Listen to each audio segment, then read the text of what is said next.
자, 오늘도 이제 우리가 사사기서 8장을 저희가 읽었는데요. 지난 시간에 기드온이 300명의 민병대 군사들과 함께 미디안의 두 왕을 추격해서 체포하고 그리고 그 왕들을 죽이는 장면과 그 과정에서 기드온이 이제 변질되어 가는 과정을 보았습니다. 사실 기드온은요 300명의 군사들과 함께 미디안과 싸울 때 하나님의 능력과 하나님의 도우심으로 이겼습니다. 그죠? 그들은 칼과 창과 방패로 나가지 않고 횃불과 항아리와 나팔을 들고 전쟁에 참가했습니다. 그리고 자기들끼리 이제 서로 죽이는 과정 속에서 하나님께서 이스라엘 백성들에게 기드온에게 승리를 가져다 주었습니다. 그 승리를 힘입어서 그 여세를 쫓아 이제 미디안의 두 왕을 추격을 합니다. 요단강을 건너서 동쪽으로 도망가는 두 왕을 추격을 합니다. 그죠? 그래서 결국에는 그 왕들을 잡았어요. 왕들을 잡았습니다. 그리고 그 왕들을 끌고 와서 죽입니다. 그런데 추격하는 과정에서 이제 이 기드온이 동족들에게 먹을 것을 좀 달라고 그랬어요. 먹을 것을 달라고 그랬는데 동족들이 먹을 것을 이제 거절합니다. 먹을 것을 거절해요. 화가 나서 기드온이 돌아오다가 복수를 합니다. 그리고 이제 그 동족들에게 복수를 합니다.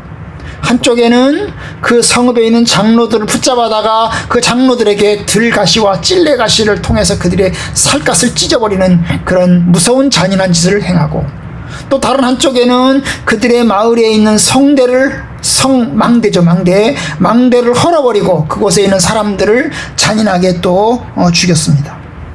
그리고 이제 잡아온 두 왕 죽였는데요. 사실은 당연히 죽여야 되는 거죠. 그런데 죽이는 과정에서 자기 형제들을 죽였다는 사실을 알게 되어서 결국 아주 복수의 복수로 그 사람들을 죽입니다. 이게 이제 기드온이 변질되어 가는 과정을 다룬 것입니다. 왜냐하면 상대방의 왕을 죽이는 과정에서 자기의 복수를 갚고, 그리고 동족들에게 그렇게 자기가 화가 나서 그 분노를 풀어서 그 종족들을 잔인하게 복수를 해가는 것을 보면 여러분, 기드온이 변질되는 것을 보게 됩니다. 왜냐하면 이 전쟁은 하나님의 전쟁인데 사실은 자기의 전쟁으로 바뀌어가고 있는 것을 보게 됩니다. 자, 오늘은 이제 기드온이 더 변질되어 더 타락하고 더 변질되는 것을 보게 됩니다. 기드온이 이제 전쟁에서 승리를 했어요. 그러자 이제 이스라엘의 지도자들이 기드온을 찾아왔어요. 기드온에게 찾아와서 이야기를 합니다. 기드온님, 지금부터 우리를 다스려 주세요. 왕이라는 말을 안 했어요. 우리의 왕이 되어 주세요라는 말 안 했어요. 우리를 다스려 주세요. 그런데 다스려 달라는 말 속에는 단어만, 왕이라는 단어만 안 들어갔지. 사실은 왕이 되달라는 말하고 똑같은 말이에요. 우리를 다스려 주세요. 그런데 그러면서 얘기합니다. 기드온 혼자 얘기하는 게 아니라 기드온, 당신과 당신의 아들과 당신의 손자들에 이어서 3대죠, 그죠? 기드온의 아들들, 그 다음에 손자들 3대에 걸쳐서 대대손손, 자자손손 우리를 다스려 주세요라고 부탁을 합니다. 여러분, 사실 이스라엘 백성들이 누구에게 다스려 달라고 했어요? 기드온에게 다스려 달라고 그랬죠? 원래 이 전쟁은 누구의 전쟁이라고 그랬어요? 하나님의 전쟁이라고 그랬죠? 그러면 누구한테 부탁을 해야 되는 거예요? 하나님한테 다스려야 되려고 그래요. 하나님, 우리를 다스려 주세요 그래야 돼요. 그런데 하나님에게 부탁하지 않고 누구에게 부탁했어요? 기드온에게 부탁을 했어요. 그 말이 뭘 얘기하죠? 사람들은 기드온을 승리자라고 생각하는 거예요. 기드온이 우리를 구출해냈다. 기드온이 우리를 구원해냈다. 그러니 기드온이 우리를 다스려도 괜찮다. 여러분, 이게 사람이에요. 사람은 하나님이 보이지 않으니까 누구에게 의존합니까? 사람에게 의존해요. 하나님은 보이지 않아요. 그러니까 하나님 보이지 않으니까 하나님에게 의존하기 전에 누구에게? 보이는 사람에게 의존하려고 하는 거예요. 세습 왕을 계속해서 기드온과 기드온의 아들들, 그 다음에 손자들에 걸쳐서 계속해서 우리를 다스려 달라고 이야기를 한 거예요. 여러분, 이러면 어떻게 대답해야 돼요? 하나님이 다스릴 것입니다 라고 얘기하죠. 그런데 기드온이 정답을 얘기했어요. 기드온이 뭐라고 그러냐면, 나는 다스리지 않을 것입니다. 우리 집안도 다스리지 않을 것입니다. 누가 다스릴 것입니까? 하나님께서, 여호와 하나님께서 다스리실 것입니다. 맞는 말이죠? 정답이죠. 그죠? 하나님이 다스리는. 왜? 이 전쟁의 승리자는 누구예요? 하나님이시잖아요. 하나님이 주권자잖아요. 그러니까 하나님이 다스린다는 게 맞는 거죠? 맞는 거예요. 자, 여기까지만 하면 딱 좋았는데. 여기까지만 하면 딱 좋았는데. 그러면 기도는 참 하나님을 경외하고 하나님의 뜻대로 산 사람으로 딱 결론을 냈을 텐데요. 그런데 여러분, 기도니 한마디를 더 붙여요. 한마디를 더 붙여요. 나는 다스리지 않을 것입니다. 여호와께서 다스리실 것입니다. 그런데 그 다음 덧붙이는 게 뭐예요?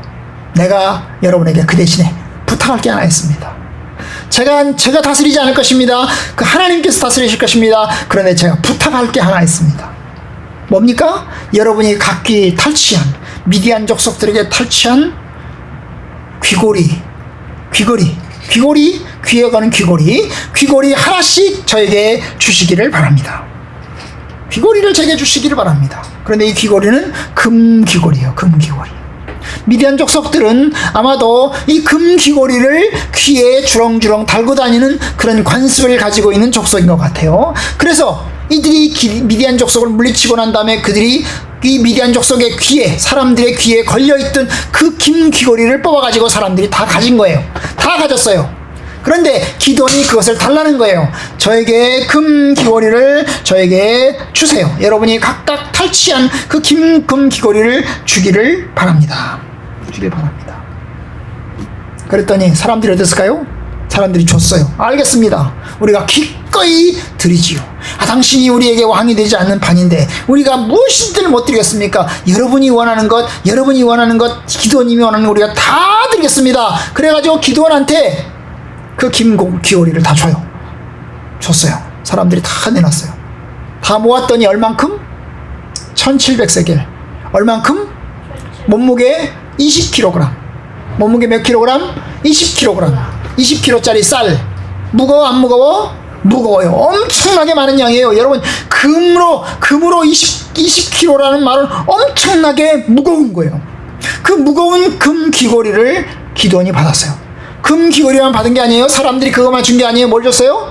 미디안 사람들이 갖고 다니던 여러 가지 신기한 보물들. 미디안 왕이 입었던 왕복. 왕의 옷이죠. 왕복. 그 다음에 뭐예요? 초승달 장식. 그 다음에 여러 가지 물건들, 낙타목에 걸렸던 여러 가지 사슬들까지 다 줬어요. 다 줬어요. 어마어마한 보물이죠. 어마어마한 보물이에요. 자, 기도는 왕위는 차지하지 않았어요. 나는 왕이 되지 않을 것입니다. 여호와 하나님께서 여러분을 다스릴 것입니다. 그런데 그는 왕위는 차지하지 않았는데 뭘 차지했어요? 그 대신에 금 귀고리를 차지했어요. 그것이 20kg라고 그랬죠. 그 다음에 미디안 왕들이 입고 다니는 왕복을 차지했어요. 그 다음에 미디안 사람들이 가지고 다니는 초승달 장식 이런 것들을 다 차지했어요. 여러분, 그러면 미디안은 뭘 가진 거야? 권력 대신에 뭘 가졌어요? 돈을 가진 거죠. 권력 대신에, 힘 대신에 뭘 가졌어요? 왕자리, 다스리는 자리 대신에 뭘 가졌어요? 재물, 돈을 가졌어요. 돈을 가졌어요. 여러분, 그 돈을 가졌어요.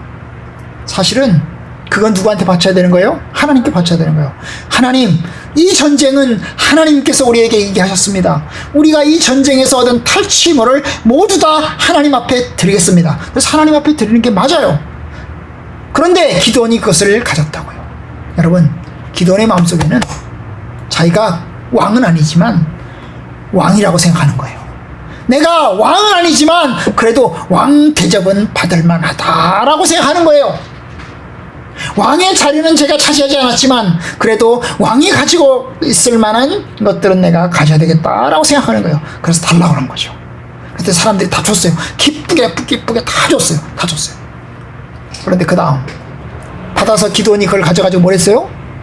그걸 금 가져가지고 뭐 했어요? 금 귀고리를 받더니 20kg 받았다고 그랬죠? 1700세겔 20kg 정도 되는 금을 모았어요. 그걸로 뭐 만들었다고요?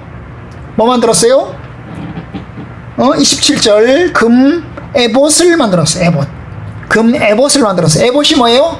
옷이에요. 옷. 조끼요. 그런데 조끼인데 뭘로 만들었다고? 금으로 만든 옷을 만들었다고요.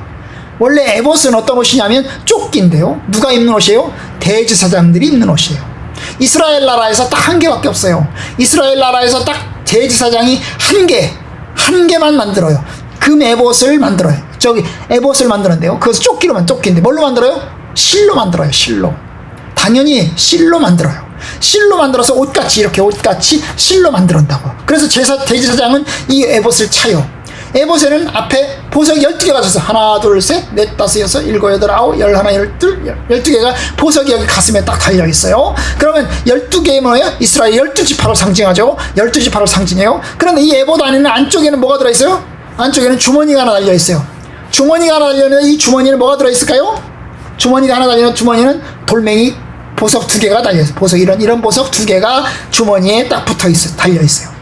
네? 보석 2개가 달려있어요. 그래서 이 보석을 언제 쓰냐? 중요한 일이 있을 때 어느 길로 가면 좋을까요? 할 때 하나님한테 물어보는 거죠. 하나님, 우리가 어느 길로 가면 좋을까요? 왼쪽 길은 빨간색, 오른쪽 길은 파란색, 이런 식으로 해가지고 주머니에서 딱 꺼내는 거예요. 딱 꺼내가지고 딱 펴면 이 왼쪽으로 가라는 거구나, 오른쪽으로 가라는 거구나. 하나님, 우리가 전쟁을 할까요 말까요? 전쟁을 하는 거면 빨간색, 전쟁을 안 한 거면 파란색. 그냥 주머니에 딱 꺼내가지고 딱 꺼내서 빨간색이네, 전쟁을 하면 되는 거네, 이런 식으로 보석 2개가 이 안에 달려있는데, 주머니 안에, 안쪽 주머니 안에 보석 2개가 들어있는데, 이 보석 2개로 하나님의 뜻을 물을 때 쓰는 거예요. 하나님의 뜻을 물어볼 때 쓰는 거예요. 제비뽑기를 하기 위해서 물어볼 때 쓰는 도구예요. 그래서 이것을 어디다 둬요? 이 에봇의 복장은 대제사장만이 입어요. 안 쓸 때는, 중요한 일이 있을 때는 그것을 입고요. 그렇지 않을 때는 이 에봇을 벗어가지고 어디다 둬요? 성소에다가, 하나님의 법궤가 있는 성소에다가 그거를 보관을 해요. 그럼 사람들은 물으러 옵니다. 하나님한테 물으러 와요. 어디로 올까요? 성소와 대제사장이 있는 성소로 물으러 와서 하나님한테 물어보는 거예요. 하나님, 어떻게 할까요? 이렇게 해야 될까요? 저렇게 해야 될까요? 물어볼 때 에봇에서 이제 보석을 꺼내가지고 이것이냐 저것이냐를 꺼내가지고 그걸로 하나님의 뜻을 물어보는 방식으로 한 거예요. 그런데 여러분, 기드온은 금 에봇을 만들었어요. 금으로 에봇 조끼를 만들었어요. 그리고 그걸 어디다 뒀어요? 오브라, 자기 동네에다 갖다 줬어요. 자기 출신지 고향, 자기 고향인 에브라 동네에다가 그것을 갖다 놨어요. 그랬더니 여러분, 누가 옵니까? 사람들이 몰려오기 시작합니다. 사람들이 하나님한테 물으러 올, 하나님한테 궁금한 일이 있으면 어디로 와요? 오브라에, 기드온에 있는 오브라로 금 에봇이 있는 곳으로 찾아와서 거기 가서 물어보는 거예요. 하나님, 우리가 어디로 갈까요? 왼쪽으로 갈까요? 오른쪽으로 갈까요? 그럼 사람들이 성소가 있는 곳은 실로죠. 실로. 성소가 있는 실로는 갈까요, 안 갈까요? 안 가요, 안 가. 성소가 있는 곳은 하나님의 성소, 진짜 에봇이 있는 곳은 안 가는 거예요. 그런데 금 에봇이 있는 오브라로 사람들이 찾아가는 거예요. 그러니까 여러분, 이스라엘 백성들이 죄를 지을까요, 안 지을까요? 죄를 지어요. 하나님께 찾아온답시고 하나님의 성소가 있는 실로로 찾아가지 않고 오브라에 있는 금 에봇이 있는 곳으로, 기드온이 있는 곳으로 찾아온다니까요. 기드온이 있는 곳으로 찾아와요. 그러니까 무슨 일이 생기나요? 결국 그 다음에 27절 중간 온 이스라엘이 그것을 음란하기 위함으로, 이 그것이라는 게 금 에봇이죠. 금 에봇이 신주단지가 되는 거죠. 하나님의 뜻을 알아볼 수 있는 중요한 도구, 신주단지가 돼가지고 사람들이 그것을 막 위하고 음란하게 섬기기 때문에 결국 뭐예요? 기드온과 그의 집이 덫에 빠지게 됐어요. 사람들을 죄짓게 만들었잖아요. 그죠?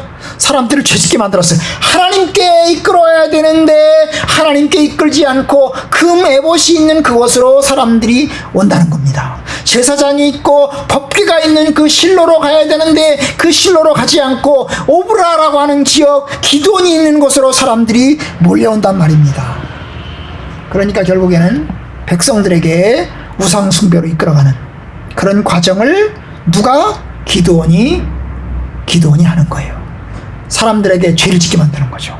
사람들에게 하나님을 떠나게 만드는 것입니다. 결국 그들은 에봇신을 섬기는 거예요. 에봇이라고 하는 신, 쫓기신이죠.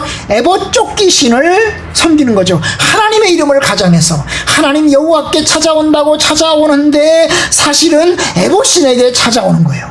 그래서 여호와의 이름을 사용하긴 하지만 그러나 실제로는 에봇에서 나오는 그 보석에서 하나님의 뜻을 묻는 겁니다. 여러분, 이게 이제 기드온이 지은 죄예요. 기드온은 좋은 뜻에서 만드는 거예요. 금을 만들어가지고 에봇을 만들자. 하나님의 뜻을 아는 중요한 도구인 에봇을 만들자. 좋은 뜻이죠. 하나님의 뜻을 알아보기 위한 도구로 만든 거죠. 좋은 의도에서 만들었어요. 그럼 좋은 의도에서 만들었으면 그걸 어디다 갖다 놔야 돼요? 법궤가 있는 실로에다 갖다 놔야 되는 거죠. 제사장이 있는 그 실로에다가 갖다 놔야 되는 거죠. 하나님, 제가 이것을 만들었습니다. 하나님 앞에 가져왔습니다. 하나님이 계신 이 실로 성소에서 이것을 보관하십시오. 보관해야 되는 거죠. 그런데 하나님의 성소가 있는 실로로 가져가지 않고 자기 동네로 가져왔다니까. 자기 동네로 가져왔어. 그러니까 사람들이 실로로 가지 않는 거예요. 성소가 있는 제사장이 있는 곳으로 가지 않는 거예요. 어디로 가는 거예요? 기드온이 있는 오브라 동네로 찾아오는 겁니다. 결국 죄를 짓게 만드는, 하나님을 떠나게 만드는, 하나님을 떠나게 만드는 죄를 기드온과 그의 가문이 짓는 거예요. 사실 기드온의 아버지 요아스가 우상 숭배하는 사람이었죠. 원래 우상 숭배하는 사람이에요. 그러다가 이제 기드온 때문에 우상 숭배를 조금 버린 것 같았어요. 그런데 전쟁이 끝나자마자 다시 우상 숭배를 하는 거지요. 버릇, 개버릇, 남주나 이런 것처럼 하나님 앞에 온전하게 서지 못한 거죠. 그뿐인가요? 기드온이 또 얼만큼 더 문제가 생깁니까? 그 다음에 보면, 여러분, 그 다음에 보면 29절 30절에 보면 이 기드온, 다른 말로 여룻바알인데, 그런데 자기 집에 돌아가서 살게 되는데 30절, 기드온이 부인이 많아가지고, 부인이 많음으로, 아내가 많음으로 그의 몸에서 낳은 아들이 몇 명? 70명의 아들을 낳았어요. 몇 명의 아들을 낳았다고요? 70명.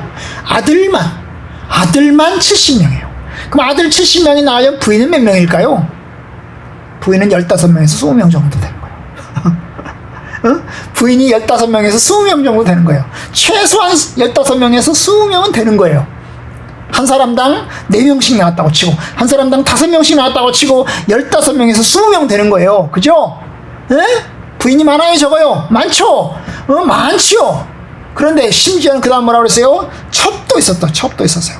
31절, 세겜에 있는 그의 첩도 아들을 낳았다 그랬어요. 그러니까 부인들만 있는 게 아니라 첩도 있어요, 첩도. 부인이 아닌, 자기 부인이 아닌 첩도 또 뒤었다고요. 여러분, 이게 기드온이 타락한 거예요. 이 왕이나 마찬가지예요. 여러분, 이스라엘이 타락한 왕들은 부인을 여러 명을 두었어요. 타락한 왕들은 부인을 여러 명을 두었어요. 그런데 기드온은 왕도 아니에요. 왕도 아닌데 이미 타락했어요. 왕과 같은 권한과 왕과 같은 영광과 왕과 같은 능력을 가지고 있는 거예요. 왕정 시대가 아니잖아요. 아직 왕이 있지도 않은 시대에 기드온은 이미 왕과 같은 권력을 누리고 살고 있는 거예요. 떵떵거리고 살고 있는 거예요. 사람들로 하여금 우상숭배하게 하고, 그리고 자식들과 부인을 많이 둬가지고 결국 뭡니까? 사람들로 하여금 죄를 지어요. 그런데 놀라운 사실은 그 첩의 아들이 중요해요. 첩의 아들이 이름이 뭐라고 그랬어요? 아비멜렉이라고 그랬어요. 아비멜렉은 무슨 뜻이에요? 아비멜렉은 무슨 뜻? 내 아버지는 왕이라, 그런 뜻이야. 내 아버지는 왕이라, 그런 뜻이야. 아마도 그럴 거예요. 이 이름, 아비멜렉이라고 하는 이름을 지어준 사람은 첩일 거예요. 세겜에 사는 첩이 이름을 지어줬을 거예요. 서자죠. 친아들은 아니에요. 서자예요. 그런데 이름을 지어줬을 거예요. 아마 서자이기 때문에 사람들에게 무시받고 괄시를 받을 거예요. 그 무시받고 괄시받는 얘기는 다음 장 9장에 나와요. 아비멜렉에 대한 얘기는 9장에 자세히 나와요. 그런데 여러분, 이 부인이, 이 첩이 뭐예요? 아들한테 이름을 지어준 거예요. 야, 아비멜렉, 네가 비록 서자이긴 하지만, 네가 비록 내가 첩이긴 하지만, 그래도 네 아버지가 먼저 아냐? 네 아버지는 왕이야, 그런 뜻이야. 네 아버지 기드온은 왕이야, 그런 뜻이야. 그러니까 여러분, 이미 이 첩의 입장에서 볼 때 자기 남편은 뭐예요? 왕인 거지요. 왕인 거죠. 그렇기 때문에 자기 아들한테 이름을 아비멜렉, 네 아버지는 왕이다, 이런 이름을 붙여 주었습니다. 여러분, 이게 기드온이 이미 엄청난 권력을 누리고 떵떵거리고 호화스럽게 살고 있다니까요. 살고 있어요. 이 사람이 죽었을 때 어떻게 했어요? 기드온이 나중에 그렇게 살다가 죽었어요. 죽었죠? 죽었더니 32절 요아스의 아들 기드온이 나이 많아 죽음에 아마 잘 산 거죠. 잘 먹고 잘 사는 거죠. 아마 천수를 누리고 아주 평화롭게 잘 살았어요. 예, 다른 나라에서 쳐들어올 것도 없고 그래서 평화롭게 잘 살았어요. 천수를 누리고 잘 살았는데 죽자 뭐예요? 아비에셀 사람의 오브라에 있는 그의 아버지 요아스의 묘실에 장사되었더라. 아버지 요아스, 아버지의 무덤에 같이 묻혔어요. 여러분, 아버지의 무덤에 같이 묻힐 정도라면 여러분 굉장히 존경을 받은 거예요. 아버지의 무덤에 같이 묻힐 정도라면 여러분 그 무덤은 굉장한 무덤인 거예요. 굉장한 무덤인 거예요. 그죠? 족장들이나 그렇게 묻혀요. 지도자들이 그렇게 묻히는 거예요. 여러분, 우리도 그렇잖아요. 가정요지가 있는 사람들은 그래도 잘 사는 사람들이에요. 가정요지 없는 사람들은 어떻게 해요? 납골당에 들어가잖아요. 그래서 납골당에 대충 이제 하나 사가지고 거기 집어넣잖아요. 그런데 여러분, 가정요지가 있어요. 가정요지가 있는 건 그래도 돈도 있고 재산도 있는 집안이에요. 그죠? 아버지의 묘실에 기드온이 묻혔다니까요. 여러분, 이게 굉장한 거예요. 이게 굉장한 거라고. 다른 사사들과 비교해서 다른 사사들 이렇게 떵떵거리면서 묻힌 사사들 별로 없어요. 그런데 굉장히 떵떵거리면서 아주 호화롭게 묻혀요. 그러니 여기서 볼 때 어때요? 기드온은 승리한 이후에 그야말로 왕의 자리만 차지하지 않았을 뿐이지, 이름만 왕이지 않았을 뿐이지 사실 왕과 같은 지위와 권력과 재물과 부와 모든 것을 다 누렸던 그런 사람인 것을 보게 됩니다. 결국 전쟁 이후에 기드온은 타락의 길로, 부패의 길로 들어섭니다. 여러분, 기드온이 죽은 다음에 됐어요? 기드온이 죽고 난 다음에 여러분, 기드온이 사사로 섬겼던 이스라엘은 하나님을 떠납니다. 하나님을 떠나요. 33절 기드온이 이미 죽음에 이스라엘 자손들이 돌아서서 바알을 따라가 음행하였으며 또 바알 브리스를 자신들의 신으로 삼고 이스라엘 자손이 주위의 모든 원수들의 손에서 자기를 건져내신 여호와 자기들의 하나님을 기억하지 아니하였다. 하나님을 기억하지 않고 하나님을 섬기지 않고 우상 숭배의 길로 들어서게 됐다는 거예요. 여러분, 이게 누구 책임이에요?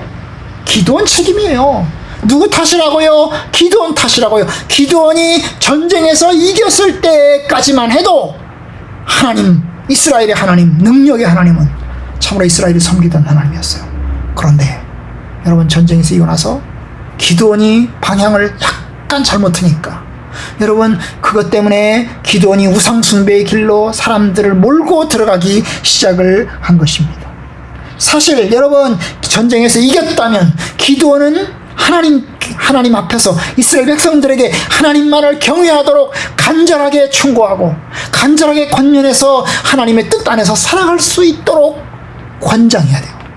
그렇게 열심히 권장해도 설득말똥한데, 열심히 하나님의 이름으로 백성들에게 권면하고 충고하고 가르쳐도 하나님을 열심히 경외할까 말까 한데, 여러분, 이 전쟁에서 이겼다고 자기의 영광 누릴 대로 다 누리고, 그리고 금의 본 만들어 가지고 그걸로 사람들을 현혹시키고 이렇게 해서 하나님을 떠나게 만들었으니, 여러분, 이게 전쟁에서의 공로는 자기가 다 차지하고 백성들을 우상의 숭배의 길로 들어선 것입니다. 여러분, 이게 타락이에요. 이게 타락이에요. 그러니까 끝까지 잘해야 돼요. 시작이 잘했다고 끝이 좋은 게 아니에요.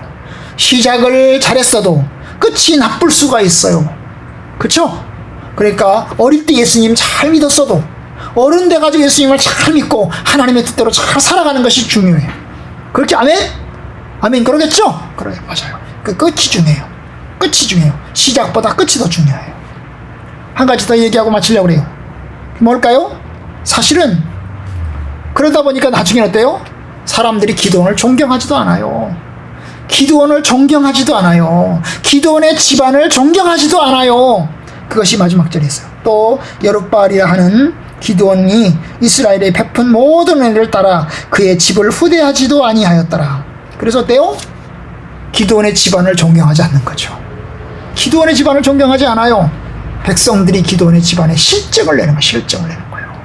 저렇게 엉망진창으로 다스리니 좋아하겠어요? 사람들이 좋아할까요? 안 좋아요. 아니 저렇게 권력을 두드리고 떵떵떵떵 누리고 있으니 사람들이 좋아할까요? 안 좋아하지요. 안 좋아해요. 그러니까 여러분 이게요 결국 기드온의 업적이 다 사라져 버린다니까요. 300명의 군사들과 함께 기적같이 미디안을 이겨낸 그 놀라운 업적이 다 사라져 버리는 거예요. 여러분 그건 자업자득이에요. 결국 기드온이 자기가 뿌린 씨앗에 자기가 걷어들인 것밖에 없습니다. 끝까지 잘해야 돼요. 우리가 이제 여러 가지 유혹이 찾아오고 여러 가지 어려운 일들이 찾아올 텐데 여러분 믿음으로 잘 이겨내야 돼요. 사탄의 공격은 승리한 후에 찾아옵니다. 처음에 유혹에서 이겼다고 끝까지 이기는 거 아니에요. 처음에 이겼어요. 그런데 마지막에 또 유혹합니다. 끝까지 유혹합니다. 예수님을 마귀가 유혹하잖아요. 그죠? 예수님이 공생애를 시작할 때 유혹합니다. 어떻게 얘기해요? 3가지 시험. 돌로 떡을 만들어 먹어라. 이 성전에서 뛰어내리라. 나한테 절해라. 3가지 시험하잖아요. 그죠? 3가지 시험합니다. 그런데 마지막까지 유혹합니다. 마지막엔 누구를 통해서 유혹해요?